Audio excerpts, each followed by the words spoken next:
Anitha புஷ்பவனம்குப்புசாமி Viha YouTube channel அன்பர்கள் அனைவருக்குமே அன்பான வணக்கம். நம்முடைய யூடியூப் சேனலில் தொடர்ந்து பல பதிவுகளை பார்த்துக்கிட்டு வர்றோம். இன்றைக்கு இந்த பதிவில் கோவிலில் அம்மனுக்கு சாற்றிய புடவை நமக்கு கொடுக்கும் பொழுது அதை என்ன செய்ய வேண்டும் என்கிற தகவலை பார்க்க போகிறோம்.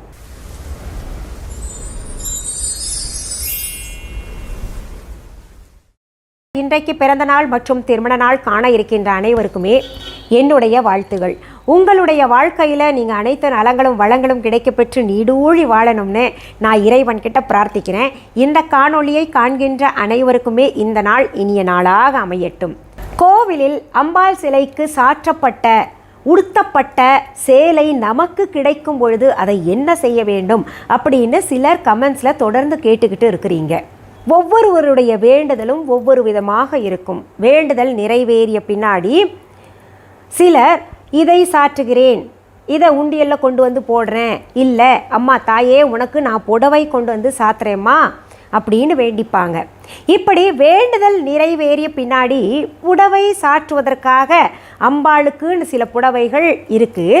அந்த புடவையை வாங்கி கொண்டு போய் குருக்கள்கிட்ட கொடுப்பாங்க. அந்த புடவையை அணிவிக்க செய்வார்கள். இல்லைன்னா அம்பாள் மேலே போர்த்தி எடுப்பாங்க, இல்லை போர்த்தியை விட்டுருவாங்க. அம்பாள் மீது எந்த விதமான புடவைகளை உடுத்துவாங்க அப்படின்னு பார்த்தீங்கன்னா, நல்ல பட்டால் செய்யப்பட்ட புடவையை உடுத்துவார்கள். அப்படி இல்லைன்னா நல்ல நூல் புடவை இருந்ததுன்னா அதை உடுத்துவாங்க. இப்படி அம்பாள் மேல் உடுத்தப்பட்ட புடவை அல்லது சாற்றிய புடவை எல்லாருக்குமே கிடைக்குமா அப்படின்னு கேட்டிங்கன்னா கிடைக்காது. இதுலேயும் சில பெரிய கோவில்களில் அம்பாள் மேல் உடுத்தின புடவையை வாங்குவதற்கு ஏலமே நடக்கும்.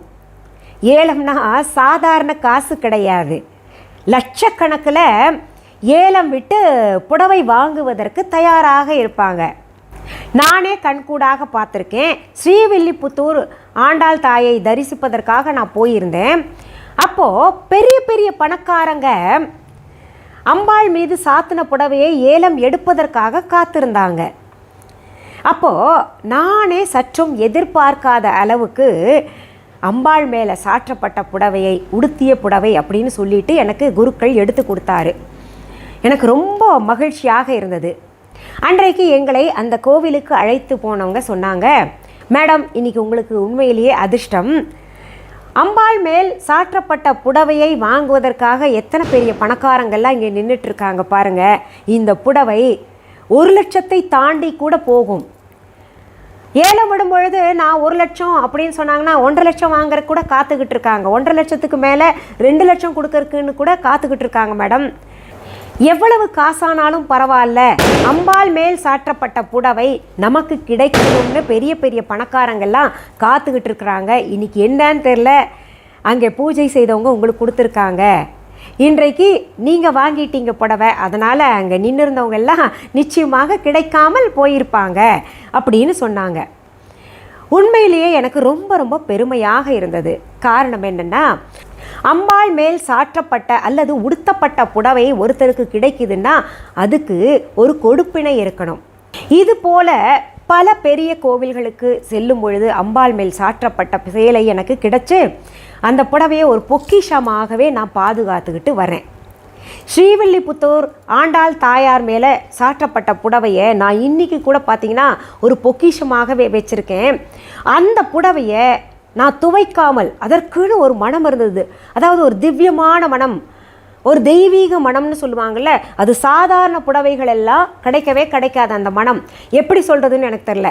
ஒரு ஹோமம் வளர்த்தால் அல்லது மனமான திரவியங்கள் கொண்டு அந்த புடவை மேல் பூசினால் பூக்கள், பல பூக்கள் சேர்ந்த நறுமணம், அப்புறம் ஒரு உடம்புக்குன்னே வாசனை இருக்கும் இல்லையா, அந்த தாயாருக்கே உரிய வாசனையும் அந்த புடவையில் கலந்து எனக்கு கிடைத்த பொழுது உடம்பே சிலிர்த்து போயிடுச்சு. அந்த புடவையை நான் இன்னும் துவைக்காமல் வச்சுருக்கேன்.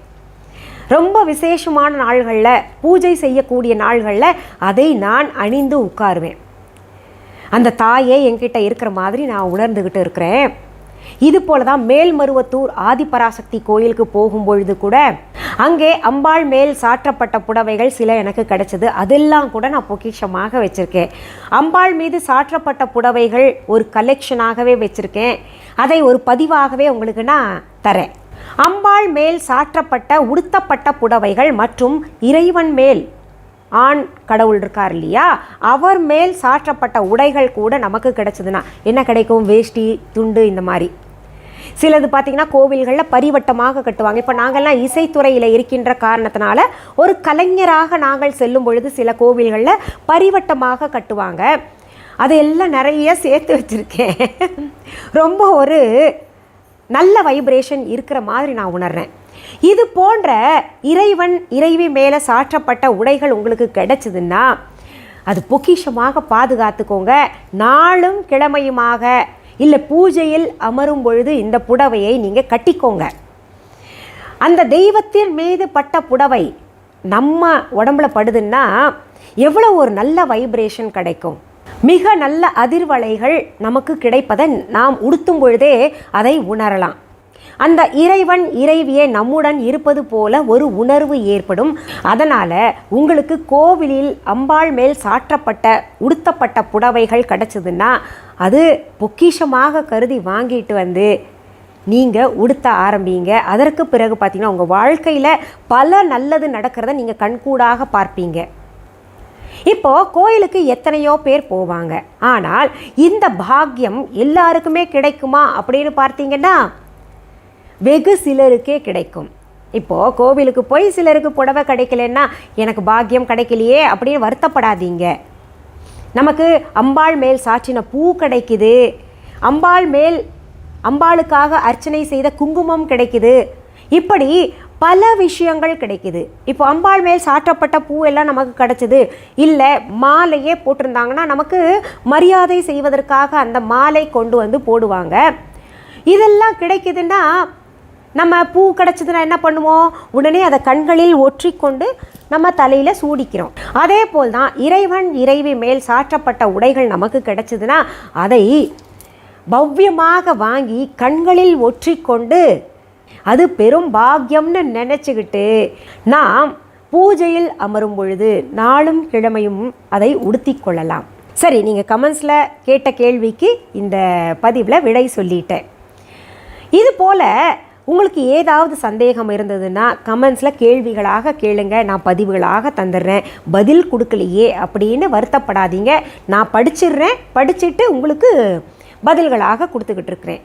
இன்னும் சிலர் என்ன பண்ணுறீங்க, நான் வீடியோவில் ஏற்கனவே பல பதிவுகளில் சொன்ன செய்தியவே கேள்விகளாக தொடுத்துக்கிட்டு இருக்கிறீங்க.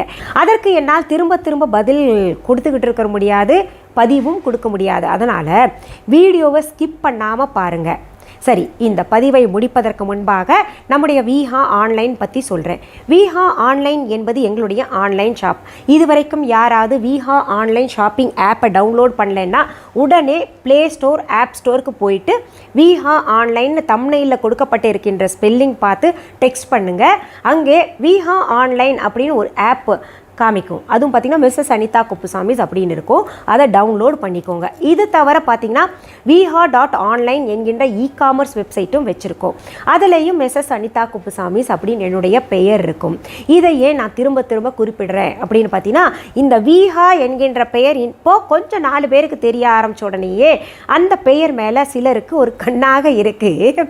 அந்த பெயர் போட்டால் என்னோடதுன்னு நினச்சிட்டு வாங்குவாங்கன்னு நினச்சிட்டு சில போலிகள் உருவாகிக்கிட்டு இருக்குது. அதை தவிர்ப்பதற்காக நாங்கள் விஹா ஆன்லைன் ஷாப்பிங் ஆப்பை உருவாக்கியிருக்கோம். அதனால் அதை டவுன்லோட் பண்ணிட்டீங்கன்னா போலிகளை நீங்கள் தவிர்க்கலாம். பொருள்களை நேரில் பார்த்து வாங்கணும் அப்படின்னு நினைக்கிறவங்க சென்னை ராஜா அண்ணாமலைபுரத்தில் இருக்கக்கூடிய எங்களுடைய விஹா ஷாப்புக்கு வாங்க. அங்கே பொருள்களை நேரில் பார்த்து வாங்கலாம். அதற்கான phone number, address Viha online shopping ஆப்லேயும் இருக்குது, viha.online இ-காமர்ஸ் வெப்சைட்லையும் தந்திருக்கோம். இது தவிர கூகுள் மேப்ஸில் நீங்கள் அட்ரஸ் டெக்ஸ்ட் பண்ணிட்டீங்கன்னா அது மேப் அழகாக காமிக்கும், கைட் பண்ணும், நீங்கள் நேராக வந்துடலாம். எங்கள் விஹா ஷாப்கான கிளைகள் வேறு எங்கேயுமே கிடையாது. என்னுடைய பெயர், புகைப்படம், வீடியோவை பயன்படுத்திக்கிட்டு அவங்க ஷாப் தாங்க, இல்லை அவங்க கடையிலேருந்து வாங்கின பொருள் தாங்க இங்கே கொடுத்துக்கிட்டு இருக்கோம், விற்றுக்கிட்டு இருக்கோம் அப்படின்னு சொன்னாங்கன்னா அது முற்றிலும் தவறான செய்தி. சரி, மீண்டும் அடுத்த பதிவில் வேறு ஒரு நல்ல தலைப்போடு உங்களெல்லாம் சீக்கிரத்தில் சந்திக்கிறேன். அது வரைக்கும் நன்றி, வணக்கம். அன்பான வாடிக்கையாளர்களே, உங்கள் விஹா ஸ்டோரில் பூஜை பொருட்கள், சிலைகள், ராசிக்கற்கள், வாஸ்து பொருட்கள், விதைகள், பாரம்பரிய அரிசி வகைகள், சிறுதானியங்கள், ஆர்கானிக் பொருட்கள், மூலிகை எண்ணெய், மளிகை பொருட்கள், மரச்செக்கு எண்ணெய், மரப்பொருட்கள், வெள்ளி ஆபரணங்கள், கிஃப்ட் ஆர்டிகல்ஸ், காட்டன் மற்றும் பட்டு புடவைகள், காட்டன் சுடிதார்கள், பட்டு பாவாடை, குழந்தைகளுக்கான விளையாட்டு பொருட்கள், ஹை குவாலிட்டி இமிடேஷன் நகைகள், வீட்டு உபயோக பொருட்கள், ஜூட் பேக்ஸ், ஹேண்ட்மேட் சோப்ஸ், அழகு சாதன பொருட்கள், சிறுதானிய பிஸ்கெட்டுகள், ஹோம் அப்ளையன்சஸ், இன்னும் பற்பல பொருட்கள் விற்பனைக்குள்ளது. விஹா ப்ராடக்ட்களை நீங்கள் வாங்க விரும்பினால் அது எங்களுடைய viha.online வெப்சைட் மற்றும் சென்னை ராஜா அண்ணாமலைபுரத்தில் உள்ள எங்கள் விஹா ஸ்டோரில் மட்டுமே கிடைக்கும் என்பதை தெரிவித்துக் கொள்கிறோம். வேறு எந்த ஆன்லைன் வெப்சைட்களிலும் விஹா ப்ராடக்ட்கள் விற்பனைக்கு கிடையாது என்பதை நீங்கள் கவனத்தில் கொள்ள வேண்டும். எங்கள் விஹா ஸ்டோரின் விலாசத்தை கண்டறிய கூகுள் மேப்ஸில் விஹா ஸ்டோர் என்று டைப் செய்தால் வழியை கண்டறியலாம். www.viha.online வெப்சைட்டிலும் விஹா ஸ்டோரின் அட்ரஸ் உள்ளது.